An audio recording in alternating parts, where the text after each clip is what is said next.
There we go. Now you should be able to hear me.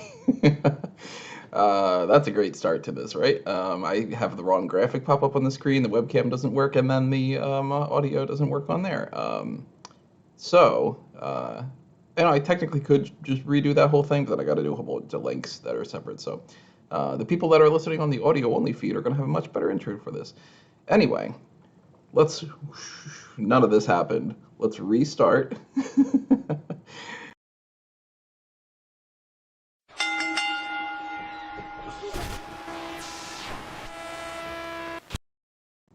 Take two. Okay, what is up, wrestling fans? Welcome to another pay-per-view-point edition of the Smark Moments Smack Talk podcast. The WWE Elimination Chamber Premium Live Event 2026 just went down. And if you ignore all the stuff that happened in the past 2.5 minutes of me messing up the beginning of this, I am your host, as always, Tony Mango. Thank you for pointing that out in the comments, Sniper and PD. I would have gone this whole podcast and not realized that I didn't have my audio working right. I had some issues ahead of time with my webcam not connecting and all that, so I guess blame it on Logitech. Blame it on me on not paying attention to. Yeah, we got a lot we actually have to talk about here of what just happened down at Elimination Chamber. So, of course, I always want to know what you have to say as well. So drop your thoughts either in the live comment section or in the post comment section below or whatever it is that you're listening to us on. If you are on Spotify or something, then naturally leave a comment there. If you are on a spot that doesn't have any kind of comment section, ideally, the best places you want to leave a comment are on YouTube or on smarkmm.com. But hey, chat it up on the Discord channel or whatever it might be. If you're not interested in that, the Discord channel is up on the screen right now, or you can find it on the sidebar of smarkmm.com or in the description below as well. A little bit of some stuff to get out of the way, just for people that are brand new or something. If you want to help support us, there are a couple different ways for you to do that. One of the best ways is to just hit the like button and subscribe, and set up the share button or whatever it is to pass us along. Show other people that you're interested in this kind of podcast too, and just get some buzz generating and all. But if you have the monetary means to help us out, super chats are a great way to do that. That's an option at the moment right now. But the thanks button after the word, and of course the join button is the same thing as the Patreon. Patreon.com/SmarkOutMoment will give you access to the Darkcast tier, the Pick a Poison tier.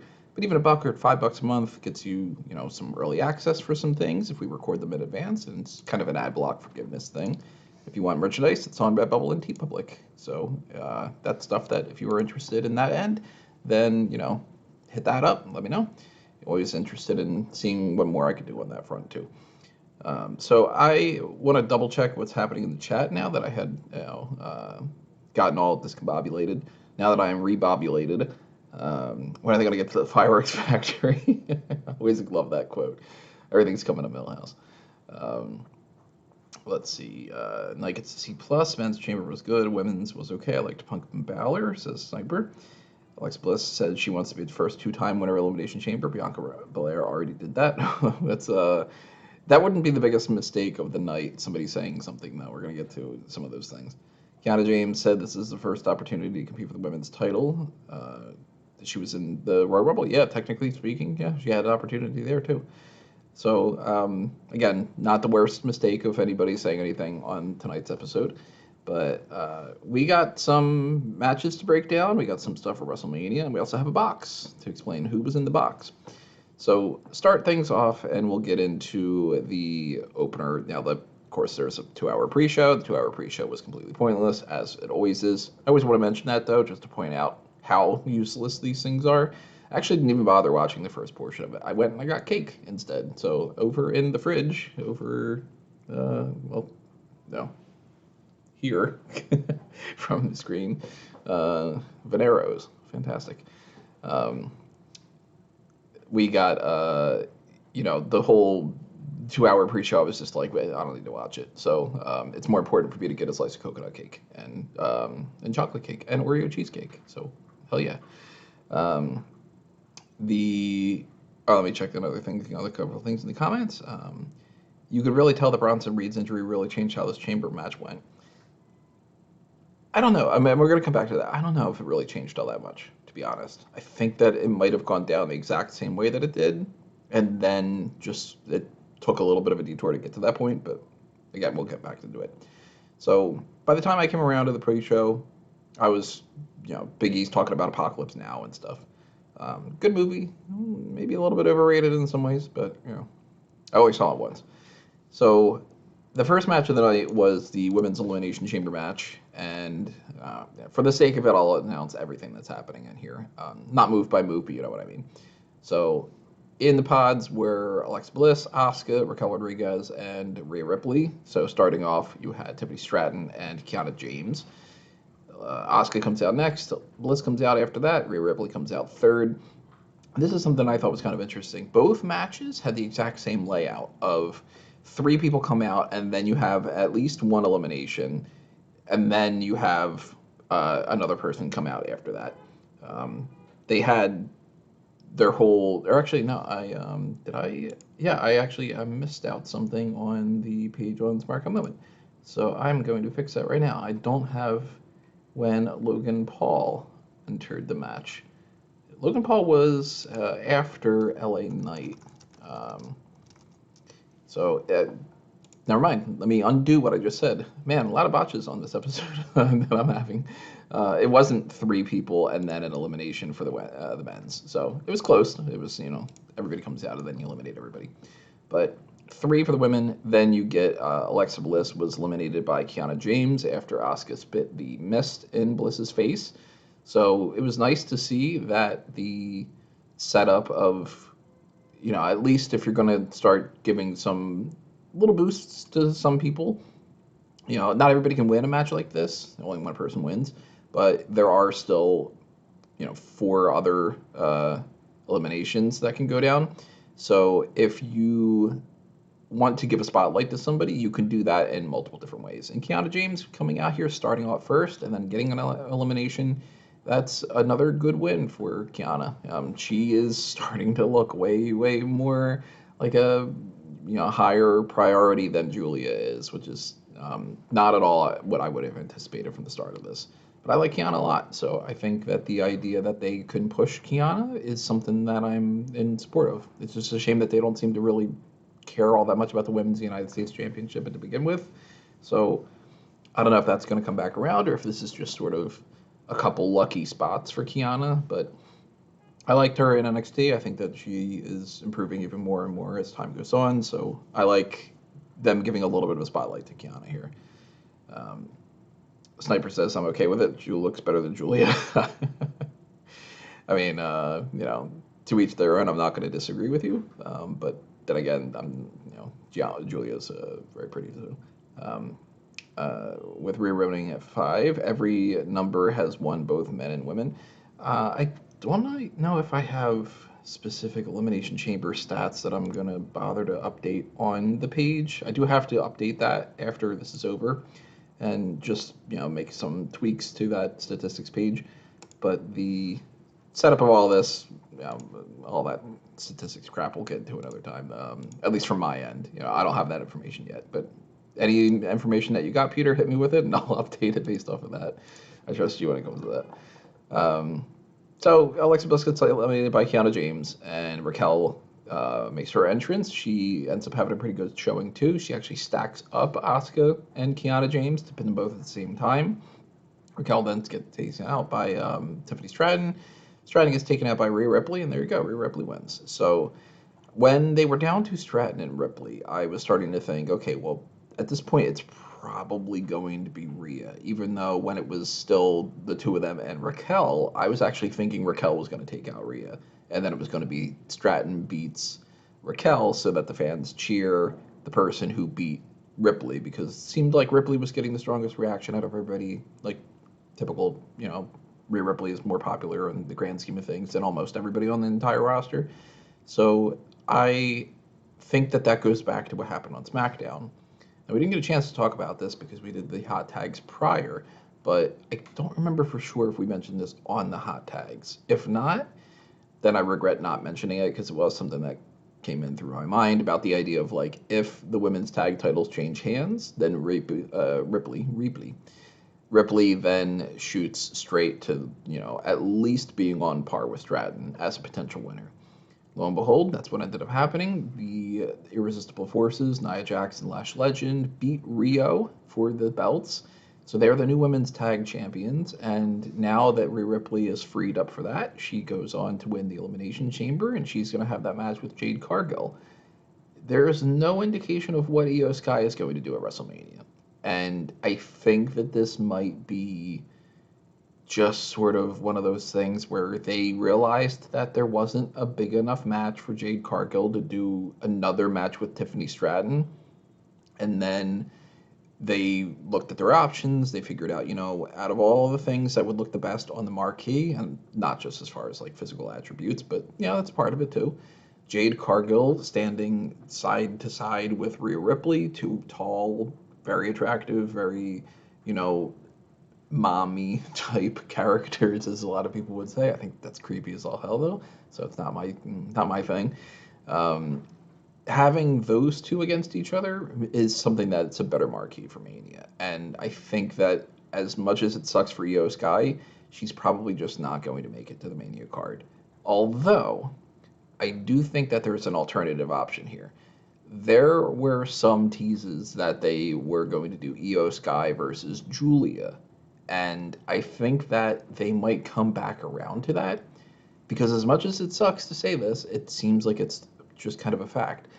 They don't seem to really put Jordynne Grace in that spot. And I had been thinking for a little while that Jordynne Grace was going to be the one that fights Julia for the United States title at WrestleMania, but now what they just gave her, not even a chance at the Elimination Chamber, but then a match with Candice LeRae, I don't think that they value Jordynne Grace in that way. And I think that we're going to look at Julia versus Io either at WrestleMania, or they're going to do that on like the Raw or SmackDown prior. And then they're going to try to do the whole thing of like, technically you didn't get a match at WrestleMania, but we gave you this important thing or whatever. Io could very well win the Women's United States Championship if she's in that position too. But I think that that's kind of where they're going to go, which then takes one team out of the Women's Elimination Chamber, or Elements tag team title situation, which you kind of needed as well because it was already overpacked. You figure you got Irresistible Forces. They're the tag champs. They're going in there no matter what. Whether this is a match that's happening on SmackDown, or it's happening on Raw, or it's happening at WrestleMania, they're the tag champs. Alexa Bliss and Charlotte Flair. That already can be the match, but it's nothing all that special. You throw in the Bella twins, and that again could be the match, triple threat. But you also have Bayley and Lyra Valkyria, and you also have the Kabuki Warriors, and then you also technically have, on top of that, if you're going to count Julia and Kiana James, and then you also could throw, maybe depending on if she is available, Alba Fire and Chelsea Green, but I don't know if Chelsea is going to be ready to go by then. So 7 teams at the very wobbly least. You could add more teams in there too. You could take away teams. I think that they kind of needed to go in this direction. So I think Rhea Ripley winning is the best call. And the overall future of Mania, it's not the match that I would have gone with if you could fantasy book absolutely anything, but I think that they planned on having Bianca Belair anyway as champion or challenger, so it ended up, they can't do that because they can't have Bianca Belair in there. Rhea Ripley is the next best option. So I don't think Rhea is going to win, but that's okay because not everybody wins championships at WrestleMania. The future of like the EO thing and the tag titles and all that, I guess it's all going to be a house of cards. It's all going to fall one way or another, and we're going to talk about that over the coming weeks. But that's where I can see that going. I think we're getting Rhea and Cargill was a pivot, and I think that EO and Julia will probably be teamed up at some point. Not teamed up against each other, not like teamed up. They're not going to form like a trio with Kiana. AJ Lee then won the Women's Intercontinental Championship from Becky Lynch, and this was a little bit of a shock for me because if you go back to the predictions, I was assuming that there was going to be some kind of shenanigans going on here, and there were, but I thought that that was going to be the end of the match. It was going to be Becky rolls up the tights, or she has her foot on the ropes, or whatever it might be, but something would happen where Becky would retain, and then AJ would be able to challenge her again in the future, then it would just be, a rematch of Mania. They instead decided to go in what probably is going to be the better direction, although I reserve some judgment. Becky drops the title after she's tapping and the referee gets taken out, and then she's technically going to win the match, and then there was a back and forth over and over about that, but she ends up tapping out anyway. So at this point, though, what do you do? If AJ Lee and Becky Lynch are at WrestleMania and they have another match at Mania, then how do you spice it up? What kind of gimmick do you give it? There doesn't seem to be any kind of like solid that it has to be this type of thing. It's not like it's like, I don't know, Becky tried to win the match by using what's a weapon that they could use that would be like build a whole thing around. I threw out the joke about the coal miner's glove the other day, but like she could use a ladder. It wouldn't be this, but like she could use a ladder, and then it becomes okay. Well, let's have a ladder match at WrestleMania. It could still be just a generic street fight or something, no DQ. Oh, if you wouldn't have had the referee back, you would have whatever. It could be a submission match now that you tapped out. Maybe it's like an I Quit match, which is kind of a combination of those two, depending on where they would want to go. But there's also an option that I don't think many people are really considering, and that's maybe AJ Lee and Becky Lynch don't have a match at WrestleMania. Maybe this turns out to just be one of those things that they did ahead of time, and that gets bumped from the Mania card, and they do something else entirely. I don't know what that would be. There's actually nothing at all that I could think of. The only thing that I can think of that would be an alternative to this is something that is worse than just doing a rematch, which would be Becky teaming with Natty against AJ Lee and Maxine Dupree. But if that's the only alternative, it's that or Becky Lynch against AJ Lee in just a standard singles match rematch scenario. I'd rather it just be the standard singles match. But I think that you might be better off if you have some sort of gimmick. At this point, and Peter just brought it up too, at this point, Becky keeps losing to AJ, so I really don't think that there's much ground for her to stand on to be actually the champion. So I'd also be more than okay with Roxanne Perez getting that title shot like I've talked about in the past, but that depends on how she's okay to step back into the ring and all that. That's another tag team too, though. If she ends up being ready to go, do we have Roxanne and Raquel in the tag team division? I don't know. But nevertheless, Becky Lynch loses the title here, and then since we've got the CM Punk and Finn Balor match going on after that, CM Punk retains the World Heavyweight Championship. Quick note about one thing, love the song Serious. Always loved the intro for any, whether it's like the Chicago Bulls or it's just like a generic hockey game or something. The song is awesome, and that whole intro for CM Punk was very cool. I liked the match. Punk and Balor, makes perfect sense. The standout moments of the whole thing are one of those like in and out of my brain types of things. I don't remember specific spots about what Punk and Balor did, but I remember liking what I was seeing. So that should be the end of it, though. Balor shows a little bit of respect to Punk afterward, so we're getting more, towards that babyface turn. Dom and Finn Balor versus each other for the Intercontinental Championship still seems like it's the obvious direction to go, and I still think that that's the right call. So Finn Balor winning the title there, probably also something to wager bets on. And then in the meantime, we got CM Punk and Roman Reigns, which I've said before, I'm not the biggest fan of. I think that this is one of those WrestleMania years where they're just piggybacking off of something else and that they're not upgrading it. I think that this is like, it's one thing when you have, say, Savage wins the belt with Hogan and the whole setup there, and then you go Savage versus Hogan, and then you go Hulk Hogan is now going to put over the next big guy in the Ultimate Warrior, and then the year after that, you've got, okay, let's just completely pivot and whatever. I think that this is one of those years where it makes it seem like it's, I don't want to say like WrestleMania 10, because that gives off the wrong impression, because I actually like WrestleMania 10, but I don't think that they would set up after what Roman and Punk and Rollins did last year, that this would have been like the next logical thing to do is to do Roman and Punk again. I don't think that that was the right way. Technically that wasn't going to be their plan anyway. Most likely it was probably going to be Roman and Seth, which now that's another talking point. We got to talk about Seth Rollins, but we'll get to that in a moment too. Peter tossing out thinking that Finn is going to cost Dom the match against Penta on Raw. That could very well happen. Penta is fighting for the Intercontinental Championship, so if they want to change the title ahead of time, it wouldn't be a shocker considering the amount of titles that have been changing hands recently.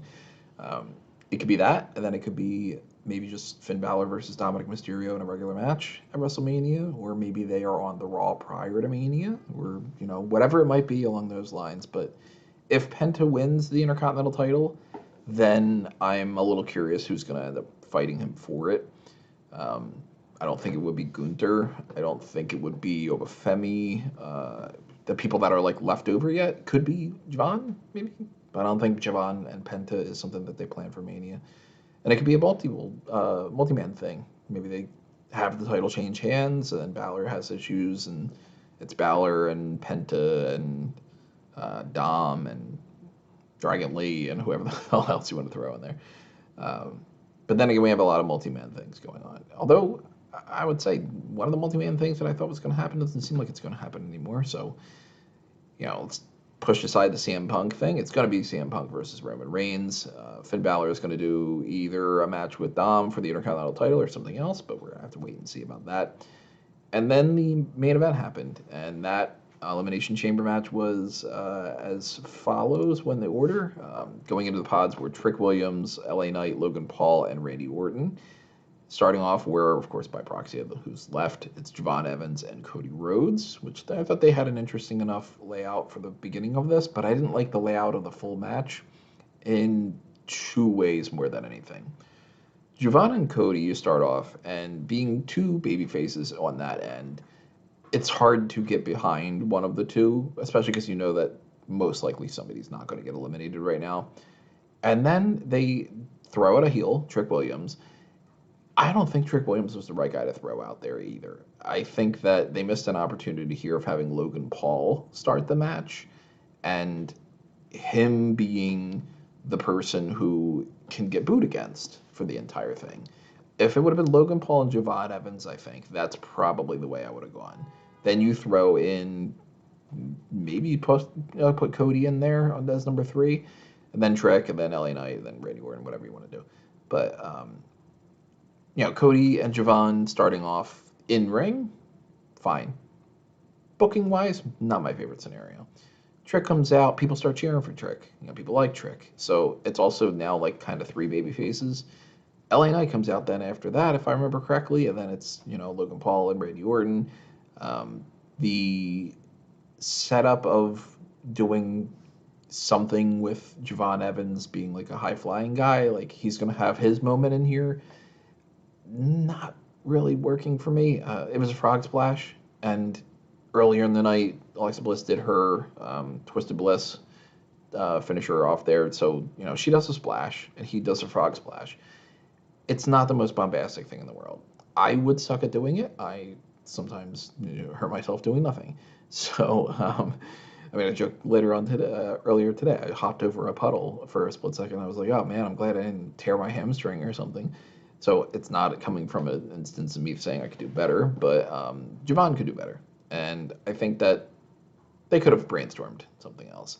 So they eliminate him right afterward, which is very much the Kofi Kingston method of like, let's see if he can save himself from the Royal Rumble, but if he doesn't, we've already baked in that that's when he gets eliminated anyway. And Javon getting taken out by Logan Paul like that, I feel like for him to just have a frog splash and nothing else, it wasn't as good of a performance as I was hoping that it would be for Javon. So I hope they have something planned for him to do at WrestleMania that's actually worthwhile and not that they're just going to throw him in the Andre the Giant Memorial Battle Royal on SmackDown and then be like, call it a day. He'll do nothing there, but whatever. But, not everybody can get a huge spot at Mania, so we're running out of some spaces, that's for sure. Even though we only have like 5 matches announced. But Javon's not going to be the guy that beats Brock Lesnar either, so that's another thing. Oh, actually, yeah, I'm skipping over the one thing. I completely am skipping over one of the things that had happened. So we'll pick back up on the Elimination Chamber.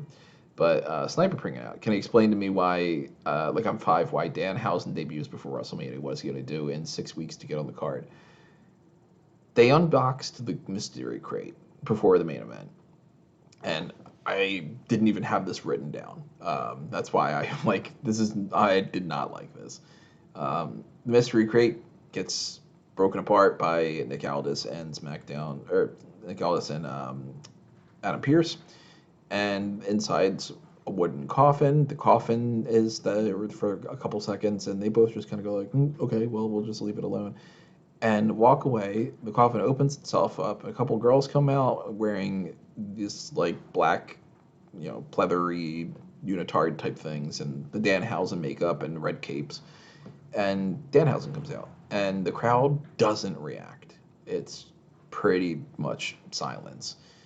He goes down to the ring, and while they're all dancing, while the girls are dancing, he's like just walking. He comes down to the ring, and he handed like a glass jar of teeth to Michael Cole. So that's a thing. And then Danhausen goes into the ring, and they finish the dance routine, and a couple little puffs of smoke, which I'm assuming is supposed to be like part of the joke, is like, it's not full pyro, it didn't work. That's the end of the segment. And the crowd goes from, huh, who's this? Oh wait, I don't really, is that AEW guy? To boos. And that's not a great start for Danhausen. I've said before, I am not a fan of the Danhausen character. I don't get it. Like, he's probably a nice dude. I don't want to sound like I'm like making, want to fuck over his career or anything like that. I probably would, be friends with him or something. But like, I don't like certain things that are like campy for the most part. Like, I'm not a campy type guy. So something like the Munsters, I don't like. And if this is like a campier fan of the Munsters type thing, this is like, it gives me the kind of humor, for instance, of like a combination of really old stuff that I don't like. Like I've probably said 1,000 times in this podcast, I don't like things like Betty Boop or anything.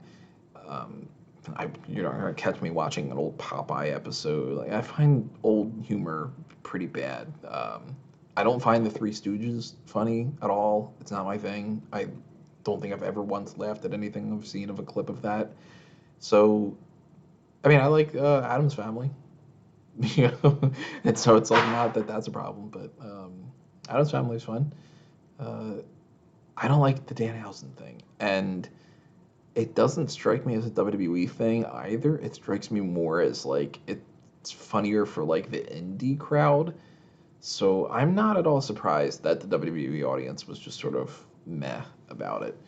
I hope it works out for everybody because, why would I be an asshole and think that I want something to fail, especially because I'm going to be watching it. So like I want it to be fun, whatever. But it's not my thing. And some of the other opinions in here seem like the same kind of thing. I got Motion Twin says I feel like Danhausen is going to run dry and he'll be a AAA exclusive by the summer. I could see that being the case. AAA is like, he got relegated to like ROH or something like that, it would be like, let's put him on AAA and have him do gimmicky stuff there with Mr. Iguana and El Hijo de Dr. Wagner Jr. and all. The only reason I said that is because that's one of my favorite ones to say. I don't like saying El Hijo del Vikingo, but I like saying El Hijo de Dr. Wagner Jr. Um, Adam and Nick should be arrested for leaving 7 people in a crate for 2 weeks. Yeah. They seem fine. They were, instead of coming out begging for food and water, they came out dancing. So it's not going to work there. It's an indie gimmick at best. Yeah, Sniper, totally agree. So, again, I hope I'm wrong. And if you enjoy Danhausen, I hope you have a lot of fun with it. It's not a gimmick that I am a fan of, and it's the total opposite perspective of something like Orange Cassidy, which I find fun as all hell.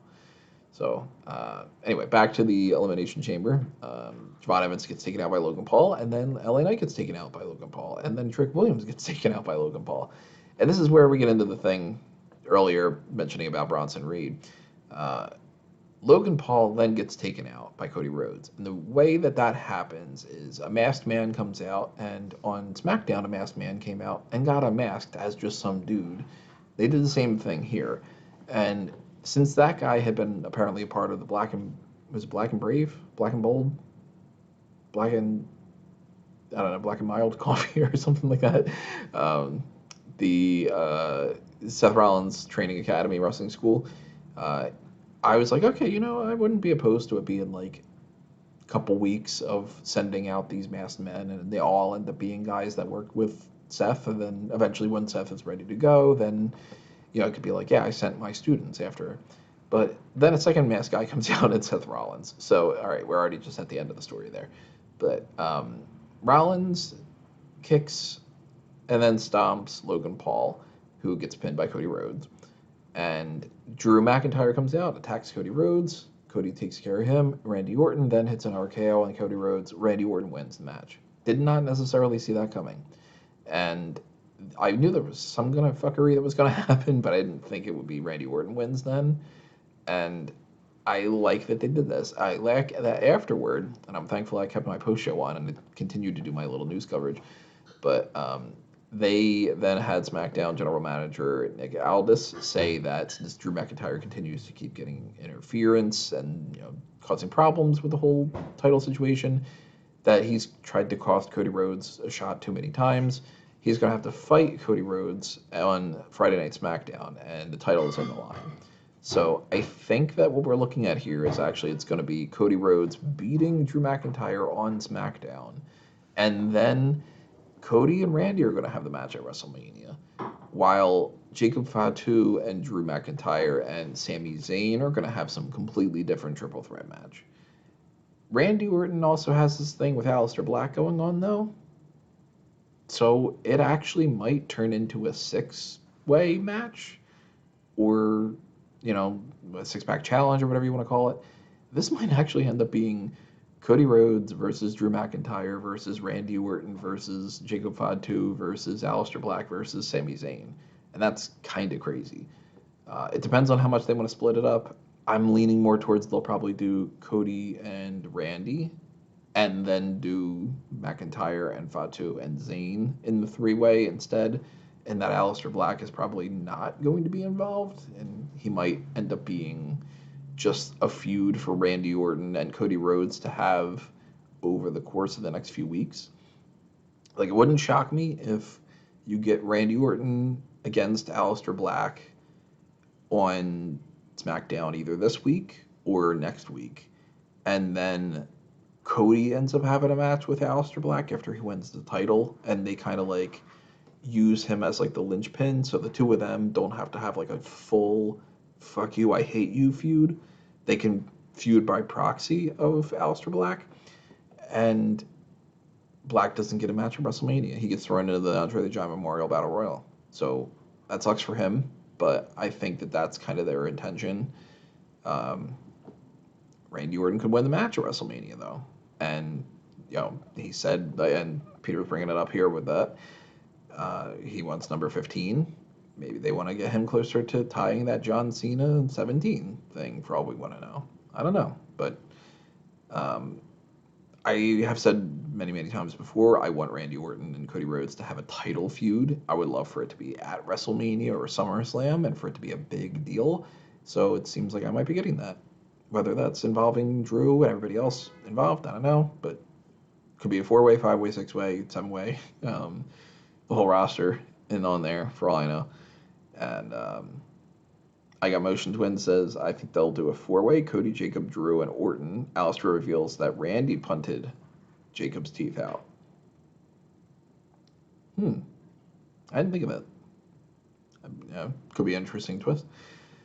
But anyway, Randy Orton wins the Elimination Chamber, so at least for right now, it's Randy Orton versus Drew McIntyre at WrestleMania, and that might change on SmackDown with Cody Rhodes, but now it's a must-see episode of SmackDown, so they did a good enough job there. And overall, solid enough pay-per-view.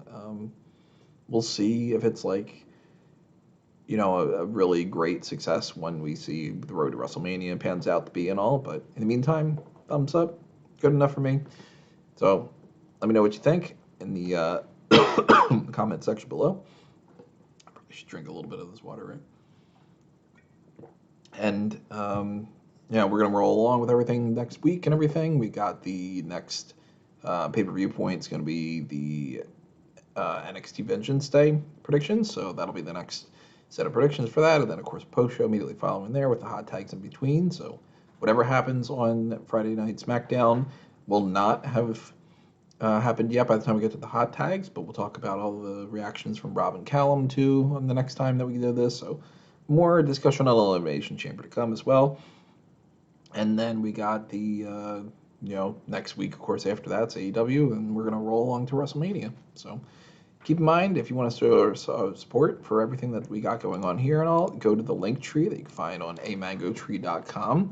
And that way you can just see all the Smark Out Moment links, the Fanboys Anonymous links, and my own personal ones at Tony Mango for most of those things. Letterboxd and whatever. If you're interested in that front, check that stuff out. And that'll basically do us in for this episode. So thank you for being a part of it, and thank you for the live chat. Thank you for any of the subscriptions or anything that happened, people popping up on YouTube. And I'm going to see you when I see you next. So adios for now. This has been another Smark Out moment, and I am being counted out.